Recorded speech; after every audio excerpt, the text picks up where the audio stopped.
بسم اللہ الرحمن الرحیم۔ اردو البم کے معزز سامعین السلام علیکم۔ خالد نے اپنے گھوڑے کو ایڑھ لگائی اور اس خون ریس مارکے میں ابو سفیان کو تلاش کرتا اس تک پہنچا۔ کیا ہم مسلمانوں کو فیصلہ کن شکست دینے کے قابل نہیں رہے؟ خالد نے ابو سفیان سے کہا۔ کیا قریش کی ماؤں کے دودھ ناقص تھے کہ یہ ان مٹھی بھر مسلمانوں سے خوفزدہ ہوئے جا رہے ہیں؟ دیکھو خالد، ابو سفیان نے کہا، جب تک محمد ان کے ساتھ ساتھ ہے اور وہ زندہ سلامت ہے، یہ خون کا آخری قطرہ بہہ جانے تک شکست نہیں کھائیں گے۔ تو یہ فرض مجھے کیوں نہیں سونپ دیتے؟ خالد نے کہا۔ نہیں، ابو سفیان نے کہا، تم اپنے سواروں کے پاس جاؤ، تمہاری قیادت کے بغیر وہ بکھر جائیں گے۔ محمد اور اس کے ساتھیوں پر حملہ کرنے کے لیے میں پیادے بھیج رہا ہوں۔ آج مدینہ کی طرف جاتے ہوئے خالد کو افسوس ہو رہا تھا کہ ابو سفیان نے اس کے ایک عزم کو کچل ڈالا تھا۔ رسول خدا صلی اللہ علیہ وسلم کو قتل کو وہ اپنا فرض سمجھتا تھا۔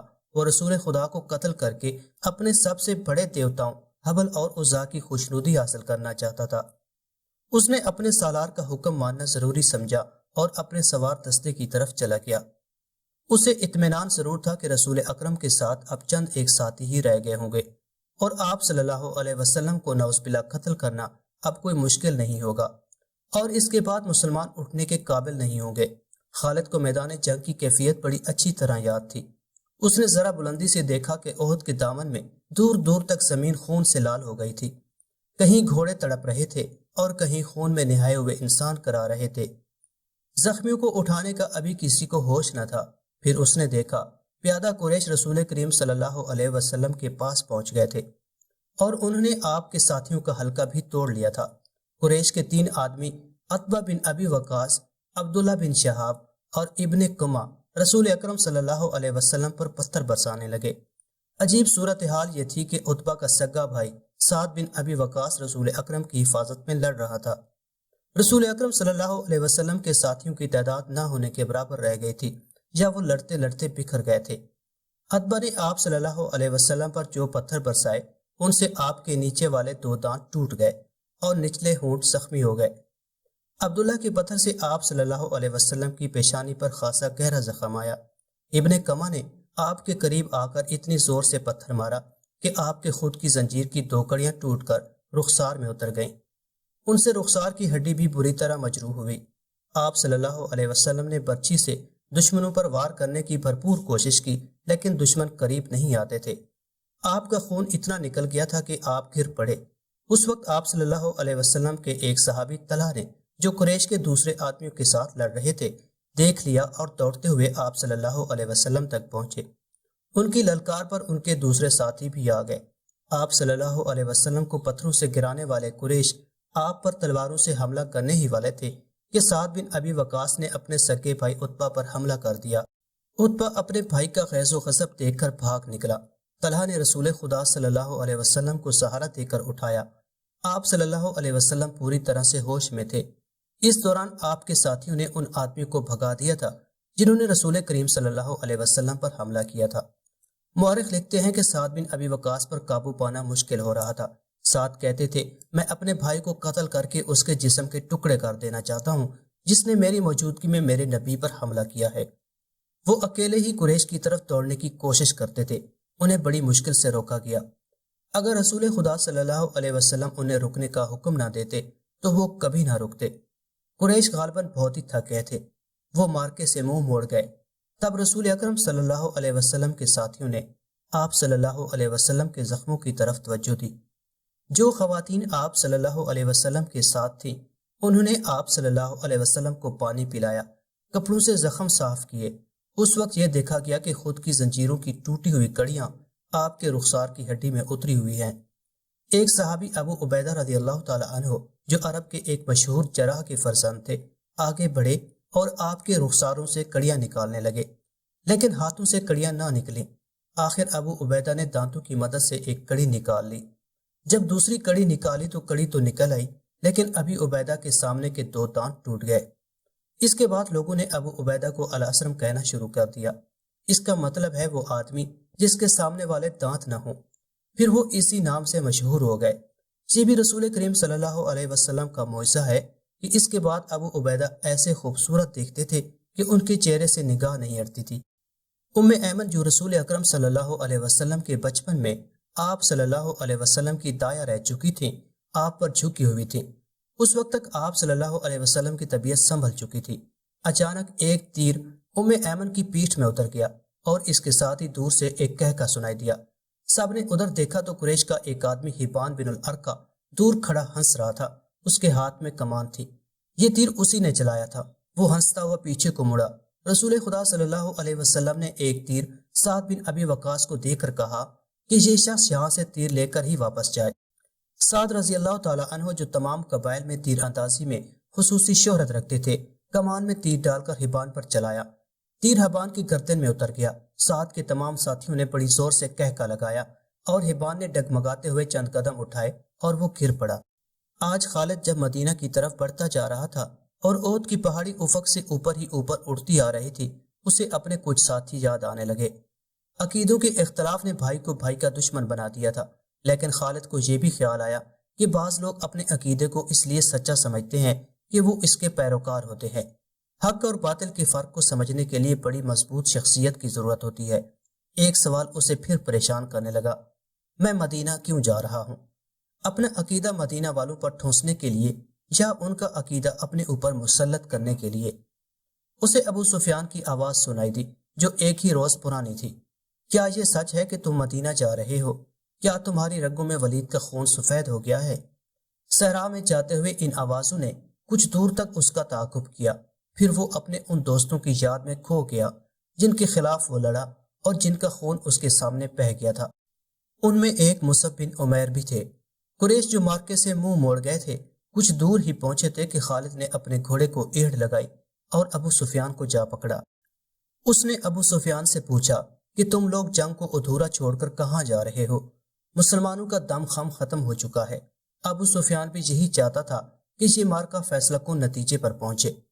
قریش کے چند سوار وہیں سے پلٹ آئے۔ خالد دیکھ چکا تھا کہ رسول کریم صلی اللہ علیہ وسلم کہاں ہیں۔ یہاں پھر ابو سفیان نے خالد کو کسی اور طرف بھیج دیا اور کچھ آدمی کو نبی اکرم صلی اللہ علیہ وسلم پر حملے کا حکم دیا۔ اب رسول کریم صلی اللہ علیہ وسلم کے ساتھ کچھ اور مسلمان آ ملے تھے۔ اب پھر ابن کما لڑتے ہوئے مسلمانوں کا حلقہ توڑ کر رسول اکرم صلی اللہ علیہ وسلم تک پہنچنے کی کوشش کرنے لگا۔ اس وقت رسول اکرم صلی اللہ علیہ وسلم کے پاس مصعب بن عمیر کھڑے تھے اور عمارہ اپنے قریب پڑے ہوئے 2-3 زخمیوں کو پانی پلا رہی تھی۔ انہوں نے جب قریش کو ایک بار پھر حملے کے لیے آتے دیکھا تو زخمیوں سے ہٹ کر انہوں نے ایک زخمی کی تلوار اٹھا لی اور قریش کے مقابلے کے لیے ڈٹ گئیں۔ قریش کا سب سے پہلا سوار جو ان کے قریب آیا اس تک وہ نہیں پہنچ سکتی تھی، اس لیے انہوں نے تلوار سے اس کے گھوڑے پر ایسا وار کیا کہ گھوڑا گر پڑا۔ سوار گھوڑے کے دوسری طرف گرا۔ عمارہ رضی اللہ تعالی عنہا نے گھوڑے کے اوپر سے کود کر قریش کے اس آدمی پر وار کیا اور اسے زخمی کر دیا۔ وہ اٹھا اور بھاگ کھڑا ہوا۔ مصعب بن عمیر کا قد بود اور شکل و صورت بھی رسول کریم صلی اللہ علیہ وسلم کے ساتھ نمایاں مشابہت رکھتی تھی۔ ابن کما مصعب رضی اللہ تعالی عنہ کو رسول خدا صلی اللہ علیہ وسلم سمجھ کر ان پر حملہ آور ہوا۔ مصعب رضی اللہ تعالی عنہ تیار تھے۔ انہوں نے ابن کما کا مقابلہ کیا، پھر دونوں میں تیغ زنی ہوئی، لیکن ابن کما کا ایک وار مصعب پر ایسا بھرپور پڑا کہ وہ گرے اور شہید ہو گئے۔ مصعب بن عمیر رضی اللہ تعالی عنہ بہت لاڈلوں میں پلے نوجوان تھے، لیکن تدفین کے وقت ان کا کفن بھی ادھورا تھا۔ عمارہ رضی اللہ تعالی عنہ نے مصعب کو گرتے دیکھا، غیظ و غضب سے ابن کما پر تلوار کا وار کیا، لیکن ابن کما نے زرہ پہن رکھی تھی اور وار کرنے والی ایک عورت تھی، اس لیے ابن کما کو کوئی زخم نہ آیا۔ ابن کما نے عمارہ رضی اللہ تعالی عنہ کے کندھے پر بھرپور وار کیا، جس سے وہ شدید زخمی ہو کر گر پڑی۔ اس وقت رسول کریم صلی اللہ علیہ وسلم جو قریب ہی تھے ابن کما کی طرف بڑھے، لیکن ابن کما نے پینترا بدل کر آپ صلی اللہ علیہ وسلم پر ایسا وار کیا جو آپ صلی اللہ علیہ وسلم کے خود پر پڑا۔ تلوار خود سے پھسل کر آپ صلی اللہ علیہ وسلم کے کندھے پر لگی۔ آپ صلی اللہ علیہ وسلم کے بالکل پیچھے ایک گڑھا تھا۔ آپ زخم کھا کر پیچھے ہٹے اور گڑھے میں گر پڑے۔ ابن کما نے پیچھے ہٹ کر گلہ پھاڑ کر کہا، میں نے محمد کو قتل کر دیا ہے۔ وہ یہی نعرے لگاتا میدان جنگ میں گھوم گیا۔ اس کی آواز قریش نے بھی سنی اور مسلمانوں نے بھی۔ قریش کو تو خوش ہونا ہی تھا، مسلمانوں پر اس کا بڑا تباہ کن اثر ہوا کہ حوصلہ ہار بیٹھے اور اود کی پہاڑی کی طرف پسپا ہونے لگے۔ اپنے نبی صلی اللہ علیہ وسلم کے شدائیوں بھاگتے ہوئے مسلمانوں کو ایک للکار سنائی دی، اگر نبی صلی اللہ علیہ وسلم نہ رہے تو لعنت ہے ہم پر کہ ہم بھی زندہ رہیں۔ تم کیسے شدائی ہو کہ نبی کریم صلی اللہ علیہ وسلم کی شہادت کے ساتھ تم موت سے ڈر کر بھاگ رہے ہو۔ مسلمان رک گئے، اس للکار نے انہیں آگ بگولا کر دیا۔ وہ پیادہ تھے لیکن انہوں نے قریش کے گھڑ سواروں پر حملہ کر دیا۔ یہ حملہ خالد اور اکرمہ کے گھڑ سواروں پر ہوا تھا۔ خالد کو آج یاد آ رہا تھا کہ اس کے ہاتھوں کتنے ہی مسلمانوں کا خون بہہ گیا تھا۔ ان میں ایک رفاع بن وقش بھی تھے۔ خالد کے دل میں درد کی ایک ٹیس سے اٹھی۔ اسے کچھ ایسا احساس ہونے لگا جیسے وہ بے مقصد خون بہاتا رہا ہے، لیکن اس وقت وہ مسلمانوں کو اپنا بدترین دشمن سمجھتا تھا۔ اب مسلمانوں کا دم خم ٹوٹ چکا تھا۔ پیادے گھڑ سواروں کا مقابلہ کب تک کرتے؟ وہ مجبور ہو کر پہاڑی کی طرف پسپا ہونے لگے۔ رسول اکرم صلی اللہ علیہ وسلم بھی اپنے ساتھیوں کے ساتھ ایک تنگ سی وادی کی طرف جا رہے تھے۔ جس طرح مسلمانوں نے فتح کی خوشی میں اپنا مورچہ چھوڑ دیا تھا اور جنگ کا پاسا اپنے خلاف پلٹ لیا تھا، اسی طرح اب قریش کے آدمی مسلمانوں کی لاشوں پر اور تڑپتے ہوئے زخمیوں پر مال غنیمت اکٹھا کرنے کے لیے ٹوٹ پڑے۔ ان میں سے کچھ قریش رسول کریم صلی اللہ علیہ وسلم کے تعاقب میں چلے گئے، لیکن آپ صلی اللہ علیہ وسلم کے ساتھیوں نے ان پر ایسی بے جگری سے حلا بولا کہ ان میں سے زیادہ قریش کو جان سے مار ڈالا، اور جو بچ گئے وہ بھاگ نکلے۔ رسول اکرم صلی اللہ علیہ وسلم ایک بلند جگہ پر پہنچ گئے۔ آپ صلی اللہ علیہ وسلم نے وہاں سے صورتحال کا جائزہ لیا۔ آپ صلی اللہ علیہ وسلم کے 30 صحابہ میں سے 16 شہید ہو چکے تھے، جو 14 زندہ تھے، ان میں زیادہ تر زخمی۔ آپ صلی اللہ علیہ وسلم نے بلندی سے میدان جنگ کا جائزہ لیا۔ آپ صلی اللہ علیہ وسلم کو کوئی مسلمان نظر نہیں آ رہا تھا۔ مسلمان یہ سمجھ کر کہ رسول اکرم شہید ہو چکے ہیں، سخت مایوسی کے عالم میں ادھر ادھر بکھر گئے۔ کچھ واپس مدینہ چلے گئے، کچھ قریش کے انتقام سے بچنے کے لیے پہاڑی کے اندر موجود تھے۔ یہاں پر رسول خدا صلی اللہ علیہ وسلم کو اپنے زخموں کی طرف توجہ دینے کی فرصت ملی۔ آپ صلی اللہ علیہ وسلم کی بیٹی حضرت فاطمہ رضی اللہ تعالی عنہا، جو آپ کو ہر طرف تلاش کر کر کے تھک چکی تھی، آپ کے پاس آ پہنچی تھی۔ قریب ہی ایک چشمہ تھا۔ حضرت علی وہاں سے کسی چیز میں پانی لائے اور آپ صلی اللہ علیہ وسلم کو پلایا۔ حضرت فاطمہ آپ صلی اللہ علیہ وسلم کے زخم دھونے لگی۔ وہ سسک سسک کر رو رہی تھی۔ خالد کو آج یاد آ رہا تھا کہ رسول کریم کی شہادت کی خبر نے اسے روحانی سا اطمینان دیا تھا، لیکن ایک للکار نے اسے چونکا دیا۔ وادی میں للکار کی گونج بڑی دور تک سنائی دے رہی تھی۔ کوئی بڑی ہی بلند آواز میں کہہ رہا تھا، مسلمانوں خوشیاں مناؤ، ہمارے نبی صلی اللہ علیہ وسلم زندہ اور سلامت ہیں۔ اس للکار پر خالد کو ہنسی بھی آئی تھی اور افسوس بھی ہوا تھا۔ اس نے اپنے آپ سے کہا تھا کہ کوئی مسلمان پاگل ہو گیا ہے۔ ہوا یوں تھا کہ جس طرح مسلمان اکا دکا ادھر ادھر بکھر گئے تھے یا چھپ گئے تھے، اسی طرح کعب بن مالک نام کا ایک مسلمان ادھر ادھر گھومتا پہاڑی کے اس مقام کی طرف چلا گیا جہاں رسول اکرم صلی اللہ علیہ وسلم سستا رہے تھے۔ اس نے نبی کریم کو دیکھا تو اس نے جذبات کی شدت سے نعرہ لگایا، ہمارے نبی صلی اللہ علیہ وسلم زندہ ہیں۔ تمام مسلمان جو اکیلے اکیلے یا 2-4 کی ٹولیوں میں ادھر ادھر بکھر گئے تھے، اس آواز پر دوڑ کر آئے۔ حضرت عمر بھی اسی آواز پر رسول خدا صلی اللہ علیہ وسلم تک پہنچے تھے۔ اس سے پہلے ابو سفیان میدان جنگ میں پڑی ہوئی ہر ایک لاش کو دیکھتا پھر رہا تھا۔ وہ رسول کریم کا جسد مبارک تلاش کر رہا تھا۔ اسے قریش کا جو بھی آدمی ملتا اس سے پوچھتا، تم نے محمد کا جسم اطہر نہیں دیکھا؟ اسی تلاش میں خالد اس کے سامنے آ گیا۔ خالد ابو سفیان نے پوچھا، تم نے محمد صلی اللہ علیہ وسلم کا جسم اطہر نہیں دیکھا؟ نہیں، خالد نے جواب دیا، اور ابو سفیان کی طرف ذرا جھک کر پوچھا، کیا تمہیں یقین ہے کہ محمد صلی اللہ علیہ وسلم شہید ہو چکے ہیں؟ ہاں، ابو سفیان نے جواب دیا۔ وہ ہم میں سے بچ کر کہاں جا سکتا ہے؟ تمہیں شک ہے؟ ہاں، ابو سفیان خالد نے جواب دیا، میں اس وقت تک شک میں رہتا ہوں جب تک کہ اپنی آنکھوں سے نہ دیکھ لوں۔ محمد صلی اللہ علیہ وسلم اتنی آسانی سے قتل ہو جانے والا شخص نہیں ہے۔ معلوم ہوتا ہے تم پر محمد صلی اللہ علیہ وسلم کا طلسم طاری ہے۔ ابو سفیان نے تکبر کے لہجے میں کہا، کیا محمد صلی اللہ علیہ وسلم ہم میں سے نہیں تھا؟ کیا تم اسے نہیں جانتے تھے؟ جو شخص اتنی قتل و غارت کا ذمہ دار ہے، ایک روز اسے بھی قتل ہونا ہے۔ محمد صلی اللہ علیہ وسلم قتل ہو چکا ہے، جاؤ اور دیکھو، اس کی لاش کو پہچانو، ہم اس کا سر کاٹ کر مکہ لے جائیں گے۔ عین اس وقت پہاڑی میں سے کعب بن مالک کی للکار گرجی، مسلمانوں خوشیاں مناؤ، ہمارے نبی صلی اللہ علیہ وسلم زندہ سلامت ہیں۔ پھر یہ آواز بجلی کی کڑک کی طرح گرجتی کڑکتی وادی اور میدان میں گھومتی پھرتی رہی۔ سن لیا ابو سفیان، خالد نے کہا، اب میں تمہیں بتاتا ہوں کہ محمد کہاں ہیں۔ میں اس پر حملہ کرنے جا رہا ہوں، لیکن میں تمہیں یقین نہیں دلا سکتا کہ میں محمد کو قتل کر آؤں گا۔ کچھ دیر پہلے خالد نے رسول کریم صلی اللہ علیہ وسلم اور ان کے ساتھیوں کو پہاڑی کے اندر جاتے دیکھا تھا، لیکن وہ بہت دور تھا۔ خالد ہار ماننے والا اور اپنے ارادے کو ادھورا چھوڑنے والا آدمی نہیں تھا۔ اس نے اپنے چند ایک سواروں کو ساتھ لیا اور پہاڑی کے اس مقام کی طرف بڑھنے لگا جدھر اس نے رسول کریم صلی اللہ علیہ وسلم کو جاتے دیکھا تھا۔ مشہور مورخ ابن ہشام کی تحریر سے پتہ چلتا ہے کہ رسول اکرم صلی اللہ علیہ وسلم نے جب خالد کو اپنے سواروں کے ساتھ اس گھاٹی پر چڑھتے دیکھا تھا جہاں آپ صلی اللہ علیہ وسلم تھے، تو آپ صلی اللہ علیہ وسلم کے منہ سے بے ساختہ دعا نکلی، خدائے ذوالجلال انہیں اس وقت وہیں کہیں روک لے۔ خالد اپنے سواروں کے ساتھ گھاٹی چڑھتا جا رہا تھا۔ وہ ایک طرح سا تھا جو تنگ ہوتا چلا جا رہا تھا۔ گھوڑوں کو ایک قطار میں ہونا پڑا۔ رسول کریم صلی اللہ علیہ وسلم زخموں سے چور پڑے تھے۔ حضرت عمر نے جب خالد اور اس کے سواروں کو اوپر آتے دیکھا تو وہ تلوار نکال کر کچھ نیچے اترے۔ ولید کے بیٹے حضرت عمر نے للکارا، اگر لڑائی لڑنا جانتے ہو تو اس طرح کی تنگی کو دیکھ لو، اس چڑھائی کو دیکھ لو، کیا تم اپنے سواروں کے ساتھ ہمارے ہاتھ سے بچ کر نکل جاؤ گے؟ خالد لڑنے کے فن کو خوب سمجھتا تھا۔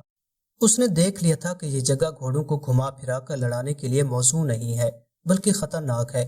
خالد نے خاموشی سے اپنا گھوڑا گھمایا اور اپنے سواروں کے ساتھ وہاں سے نیچے اتر آیا۔ جنگ احد ختم ہو چکی تھی۔ قریش اس لحاظ سے برتری کا دعویٰ کر سکتے تھے کہ انہوں نے مسلمانوں کو زیادہ نقصان پہنچایا، لیکن یہ جنگ ہار جیت کے بغیر ختم ہو گئی تھی۔ لیکن یہ ہماری شکست تھی۔ خالد کو جیسے اپنی آواز سنائی دی۔ مسلمانوں کی نفری 700 تھی اور ہم 3000 تھے۔ ہمارے پاس 200 گھوڑے تھے۔ ہماری فتح تب ہوتی جب ہم محمد صلی اللہ علیہ وسلم کو قتل کر دیتے۔ خالد نے اپنے آپ میں جھنجھناہٹ محسوس کی۔ اس پر ایسی کیفیت طاری ہو گئی کہ اس کے دانت بجنے لگے۔ اسے جنگ کا آخری منظر یاد آنے لگا تھا۔ اس نے اس بھیانک کے لیے سر کو جھٹکا دیا، لیکن مکھیوں کی طرح یہ یاد اس کے ارد گرد بھنبھناتی رہی۔ اسے اپنے آپ میں شرم سی محسوس ہونے لگی۔ جنگجو یوں نہیں کیا کرتے۔ خالد جب حضرت عمر کی للکار پر واپس آ رہا تھا تو اس بلندی سے اس کی نظر میدان جنگ پر پڑی۔ وہاں لاشیں بکھری ہوئی تھیں، شاید ان میں بے ہوش زخمی بھی ہوں گے۔ لاشوں اور زخمیوں کو اٹھانے کے لیے نہ ابھی مسلمان آگے بڑھے تھے نہ اہل قریش۔ خالد کو ابو سفیان کی بیوی ہند نظر آئی۔ وہ ہاتھ میں خنجر لیے دوڑے چلی آ رہی تھی۔ اس کے اشارے پر قریش کی وہ عورتیں جو قریش کے لشکر کے ساتھ آئی تھیں اس کے پیچھے پیچھے دوڑی آئیں۔